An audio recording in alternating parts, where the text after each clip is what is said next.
Welcome to my YouTube channel Maharaj Saras SST D viewers. Video start करने से पहले आपको बताते चलें कि चैनल को सब्सक्राइब करने में नहीं आपका कोई नुकसान है, नहीं पैसे लगते हैं, नहीं फ़ोन ख़राब होगा। यकीन नहीं आता तो आजमा के देखिए। Welcome to lecture 5 on post independence era Jammu and Kashmir on the path of modernisation. Dear viewers, इस चैप्टर पे पहले ही 4 वीडियोस अपलोड हो चुकी हैं जिनमें हमने 2 फेजेस को डिस्कस किया है। ये 5th एंड लास्ट वीडियो है इस चैप्टर पे। इसमें हम 3rd फेज को डिस्कस करेंगे। इसमें हम समझेंगे कि 2019 रीऑर्गेनाइजेशन एक्ट जो है इसका क्या फ़ायदा होगा Jammu and Kashmir union territory को, इससे कौन सी डेवलपमेंट्स आएंगी। सबसे पहले आपको बताते चलें कि ये जो एक्ट है ये पास किया गया 5 अगस्त 2019 को। पार्लियामेंट ऑफ इंडिया ने आर्टिकल 370 को अमेंड किया और 35A को ख़त्म कर दिया। ये आर्टिकल्स डील करते हैं with special status to Jammu and Kashmir state. इसके बारे में अलग से वीडियो है जो लास्ट चैप्टर है पॉलिटिकल साइंस का, अपलोड हो चुका है, आप वहां से देख सकते हो कि आर्टिकल 35A और आर्टिकल 370 किस चीज के बारे में है। Under Jammu and Kashmir reorganisation act 2019, इस एक्ट के तहत इन दोनों आर्टिकल्स को आप समझो कि खत्म कर दिया जाता है। और ये एक्ट जो है Jammu and Kashmir reorganisation act, ये एनफोर्स होता है, एप्लीकेबल हो जाता है 31 अक्टूबर 2019 से। अब इस एक्ट के मेजर कौन से बेनिफिट्स हैं और इस एक्ट के तहत क्या किया गया ये हम समझेंगे। सबसे पहले जो किया गया वो ये है कि जम्मू एंड कश्मीर जो पहले एक स्टेट थी इसको अब 2 यूनियन टेरिटरीज में डिवाइड कर दिया गया। एक है union territory of Jammu and Kashmir और दूसरी है यूनियन टेरिटरी ऑफ लद्दाख। पहले एक स्टेट थी, अब 2 यूनियन टेरिटरीज। इस एक्ट के तहत जो 2019 में एक्ट पास किया गया, अब क्या होगा, हिंदुस्तान के कॉन्स्टिट्यूशन के सारे प्रोविजंस अब एप्लीकेबल होंगे जम्मू एंड कश्मीर पे। पहले जो जम्मू एंड कश्मीर है उसका अपना कॉन्स्टिट्यूशन था, अलग से कॉन्स्टिट्यूशन था। अब जम्मू एंड कश्मीर का कॉन्स्टिट्यूशन खत्म कर दिया गया। जो इंडिया का कॉन्स्टिट्यूशन है उसके सारे क्लाजेस, उसके सारे आर्टिकल्स, उसके सारे प्रोविजंस एप्लीकेबल हैं जम्मू एंड कश्मीर पे। अब इस एक्ट के मेजर बेनिफिट्स जो हैं वो इस तरह है। नंबर वन कौन सा बेनिफिट, सबसे पहले रिजर्वेशन दी जाएगी। रिजर्वेशन मिल रही है किन लोगों को, जो economically weaker sections of society से बिलोंग करते हैं, जो बिलो पॉवर्टी लाइन रहते हैं, जो गरीबी की रेखा से नीचे लोग रहते हैं, उनको अब रिजर्वेशन मिलेगी जॉब्स में भी और एजुकेशनल इंस्टीट्यूशंस में भी। अब यूनिवर्सिटीज में भी उनको रिजर्वेशन मिलेगी, उनके लिए सीट्स रिजर्व्ड होंगी और जॉब्स में भी इनके लिए सीट्स रिजर्व्ड होंगी। एक फ़ायदा तो ये है। ये सर्टिफिकेट बनाई जाती है, अगर आप में से कोई बनाना चाहे तो 1 साल के लिए ये सर्टिफिकेट वैलिड रहती है। अगर आप इस लेवल में आते हैं तो आप ज़रूरी है, लाजमी है कि आप इसका फ़ायदा उठाएं, EVS सर्टिफिकेट बनाएं। बहुत सारे स्टूडेंट्स नीट भी क्वालिफाई कर रहे हैं इस कैटेगरी में, ठीक है। इसका काफ़ी फ़ायदा होने वाला है। अगर आप BPL कैटेगरी में आते हैं तो आप ये सर्टिफिकेट ज़रूर बनाइएगा जब आपको नीट का एग्ज़ाम या कोई और कॉम्पिटिटिव एग्ज़ाम देना होगा। अब और फ़ायदा क्या होगा, जो scheduled castes and scheduled tribes हैं उनको भी बेनिफिट मिलेगा सारी वेलफेयर स्कीम्स का। जो बाकी कंट्री में, जो बाकी स्टेट्स में, जो पूरे हिंदुस्तान में फ़ायदा मिलता है उनको वेलफेयर स्कीम्स का, वो फ़ायदा अब उनको जम्मू कश्मीर में भी मिलेगा। किन लोगों को, जो शेड्यूल्ड कास्ट्स हैं और शेड्यूल्ड ट्राइब्स हैं, यानी SCs और STs को सारी वेलफेयर स्कीम्स का फ़ायदा मिलेगा, जो फ़ायदा उनको बाकी स्टेट्स में या पूरी कंट्री में मिलता है। इसके अलावा और कौन सा फ़ायदा है, रिजर्वेशन दी गई पहाड़ी स्पीकिंग पीपल को, जो PSP कैटेगरी में आते हैं। पहाड़ी स्पीकिंग पीपल जो है उनको भी जॉब्स और एजुकेशनल इंस्टीट्यूशंस में रिजर्वेशन दी गई।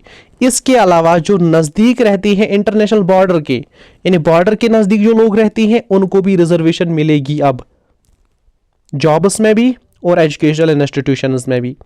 इसके अलावा और कौन सा फ़ायदा है, ये फ़ायदा है उन सब लोगों को जो वाल्मीकीज कहलाते हैं, जो रेफ्यूजीज़ हैं, जो पाकिस्तान से भाग के कश्मीर में चले आए हैं और यहाँ रह रहे हैं। पहले क्या था कि उनको बराबर सिटीजनशिप राइट्स कश्मीर में नहीं मिलते थे। अब इस एक्ट के तहत उनको इक्वल